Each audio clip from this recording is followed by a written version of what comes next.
নমস্কার বন্ধুরা, ত্রিহান্স ব্লগে আপনাদের সকলকে স্বাগত জানাই।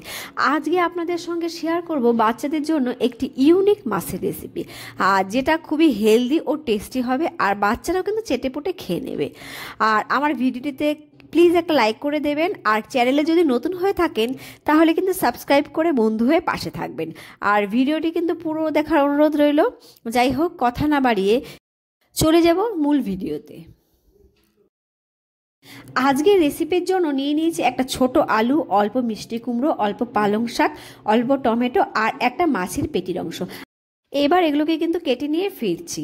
তো আমি এখানে আলু আর কুমড়োগুলোকে ভালো করে গ্রেট করে নিয়েছি, পেঁয়াজটাকেও গ্রেট করে নিয়েছি, আর পালং শাকগুলোকেও আমি ভালো করে কুচিয়ে নিয়েছি। আর এখানে দেখুন টমেটোগুলোকে ছোট ছোট টুকরো করে নিয়েছি, আর মাছটাকে নুন আর হলুদ দিয়ে মেখে নিয়েছি। এইবারে আমি চলে যাব মূল রেসিপিতে। তো প্রথমে গ্যাসে একটা প্যান বসিয়ে নিলাম। বসিয়ে আমি এখানে দিয়ে দেবো অল্প রাইস ব্র্যান অয়েল। আমি কিন্তু আমার ছেলের খাবারে রাইস ব্র্যান অয়েল অথবা সানফ্লাওয়ার অয়েল ব্যবহার করি। তো আমি এখানে রাইস ব্র্যান অয়েলটা দিয়ে নিলাম, দিয়ে ভালো করে একটু গরম করে নিয়েছি। এইবারে কিন্তু আমি মাছের পেটির অংশটা ভেজে নেব। আর আমি একটা কথা বলতে ভুলে গেছি, আমি কিন্তু মাছটাকে ভালো করে আগে থেকে ধুয়ে নিয়েছি, আর সবজিগুলোকে কিন্তু ভালো করে ধুয়ে নিয়েছি। তো আমি এবার মাছটাকে ভাজবো, আর মাছটা কিন্তু খুব বেশি ভাজবো না, হালকা একটু ভেজে নেব। আর আমি কিন্তু এখানে আর মাছের পেটে নিয়ে নিয়েছি। বাচ্চার বয়স কিন্তু 1 বছর হলেই আর মাছ, পাবদা মাছ এসব মাছ খাওয়াতে পারেন। এতে কিন্তু কাঁটা কম থাকে, আর বাচ্চাদেরও কিন্তু খেতে সুবিধা হয়। আর এই আর মাছ কিন্তু বাচ্চারা খুব সহজেই হজম করতে পারে। এছাড়া কিন্তু এর পুষ্টিগুণও কিন্তু অনেক। আর 1 বছরের কম বয়সী বাচ্চাদের ক্ষেত্রে কিন্তু জ্যান্ত রুই বা কাতলা মাছ খাওয়াতে পারেন, অথবা শিঙি মাছ। তো আমি এখানে ওই মাছ ভাজার তেলেই কিন্তু অল্প গ্রেট করা পেঁয়াজ দিয়ে দিলাম, এরপরে দিয়ে দিচ্ছি টমেটো কুচি। এবারে দিয়েই কিন্তু আমি হালকা একটু নেড়ে চেড়ে ভেজে নেব। তো এখানে আমার পেঁয়াজটা ভাজা হয়ে গেছে। এইবারে কিন্তু আমার কেটে রাখা সবজিগুলো এখানে অ্যাড করে দিচ্ছি। তো সবজিগুলো অ্যাড করে নিয়ে আমি আরও হালকা একটু ভেজে নেব, খুব বেশি এখানে ভাজবো না। আর বাচ্চারা যদি একটু বড় হয়, এখানে কিন্তু আপনারা জিরের গুঁড়ো বা রসুনও ব্যবহার করতে পারেন। এখানে কিন্তু আমি আমার বাচ্চার পছন্দ মতো সবজি নিয়ে নিয়েছি, আর আপনারাও কিন্তু আপনাদের বাচ্চার পছন্দ মতো সবজি নিয়ে নেবেন। এইভাবে কিন্তু বিভিন্ন রকম সবজি অল্প অল্প করে বাচ্চাকে খাওয়ালে বাচ্চাদের কিন্তু সব ধরনের সবজিও খাওয়া হয়ে যাবে। তো এখানে কিন্তু দেখুন আমার সবজিগুলো ভাজা হয়ে গেছে।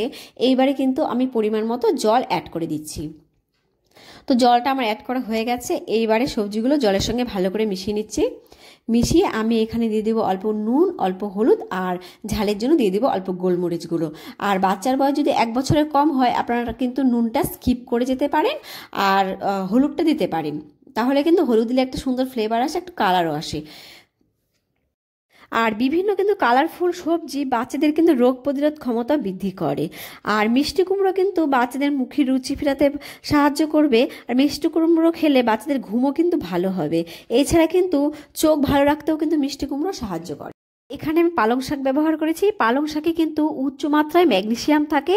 এটা কিন্তু বাচ্চাদের রক্তচাপ নিয়ন্ত্রণ করতেও সাহায্য করবে। এছাড়া কিন্তু কোষ্ঠকাঠিন্য দূর করতে পালং শাক সাহায্য করে।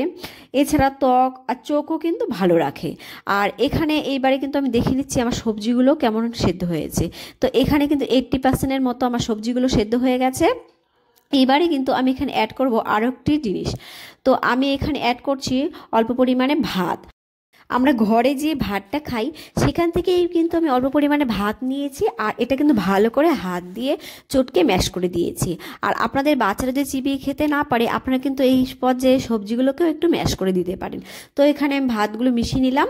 মিশিয়ে কিন্তু আমি খানিকক্ষণ ভাতটা ফুটিয়ে নেব।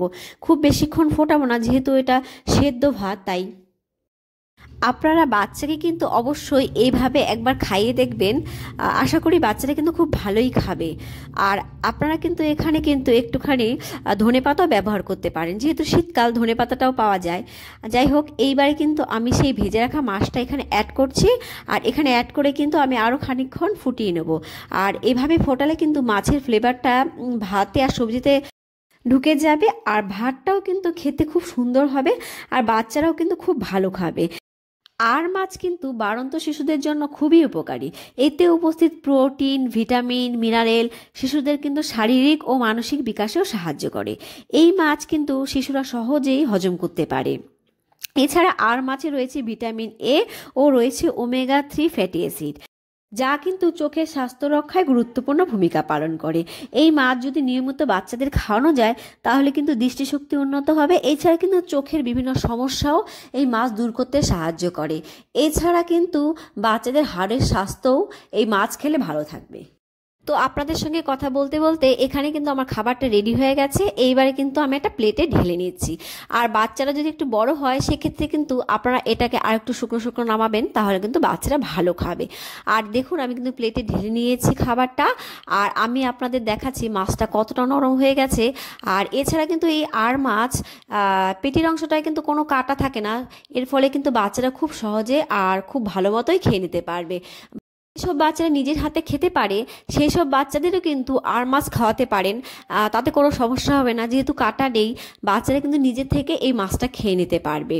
তো আজকে এই ছিল আমার মাছের রেসিপি। আর এই রেসিপিটা কেমন লাগলো প্লিজ কিন্তু জানাবেন। আর দেখুন আমি দেখাচ্ছি মাছটা কতটা নরম হয়ে গেছে আর একটুও কিন্তু কাটা নেই। আর আমার ছেলে কিন্তু এই মাছটা খুবই ভালো খায়। আজকের ভিডিও কিন্তু এই পর্যন্তই। দেখা হবে নেক্সট ভিডিওতে আর বাচ্চাদের জন্য আরও নতুন নতুন রেসিপি নিয়ে।